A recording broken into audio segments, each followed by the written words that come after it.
وزیر اعظم محمد شہباز شریف کی زیر صدارت کیش لیس اور ڈیجیٹل معیشت کے حوالے سے جائزہ اجلاس۔ وزیر اعظم کا کیش لیس معیشت کی جانب اٹھائے گئے اقدامات اور پیش رفت پہ اطمینان کا اظہار۔ حکومت معیشت کی ڈیجیٹائزیشن اور لین دین کے نظام کو کیش لیس اور ڈیجیٹل نظام پہ لے جانے کے لیے ترجیحی بنیادوں پہ کام کر رہی ہے۔ راست کے نظام کو ضلعی حکومتوں کی سطح پہ لے جانے کے حوالے سے تمام چیف سیکرٹریز وفاقی حکومت سے بھرپور تعاون کریں، وزیر اعظم کی ہدایت۔ اجلاس کو کیش لیس معیشت کے اقدامات پہ پیش رفت کے حوالے سے بریفنگ۔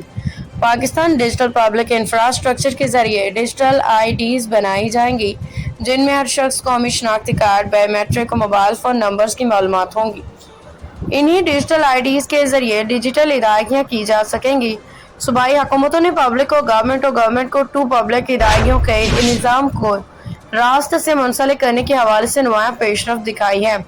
ڈیجیٹل انفراسٹرکچر کی تعمیر کے حوالے سے وفاقی ترقیاتی ادارے نے فائبر کنیکٹیوٹی پہ رائٹ آف وے دے دیا ہے، جبکہ پاکستان اور ریلوے نیشنل ہائی وے اتھارٹی سے اس حوالے سے بات چیت جاری ہے۔ اجلاس میں وفاقی وزیر خزانہ و محصولات محمد اورنگزیب، وفاقی وزیر اقتصادی امور احمد خان چیمہ، وفاقی وزیر اطلاعات عطا اللہ تارڑ، وفاقی وزیر انفارمیشن ٹیکنالوجی ٹیلی کام شہزاد، وفاقی وزیر پیٹرولیم علی پرویز ملک، وزیر اعظم کے مشیر ڈاکٹر توقیر شاہ، وزیر مملکت برائے خزانہ ریلوے بلال اظہر کیانی اور متعلقہ اعلیٰ افسران نے شرکت کی۔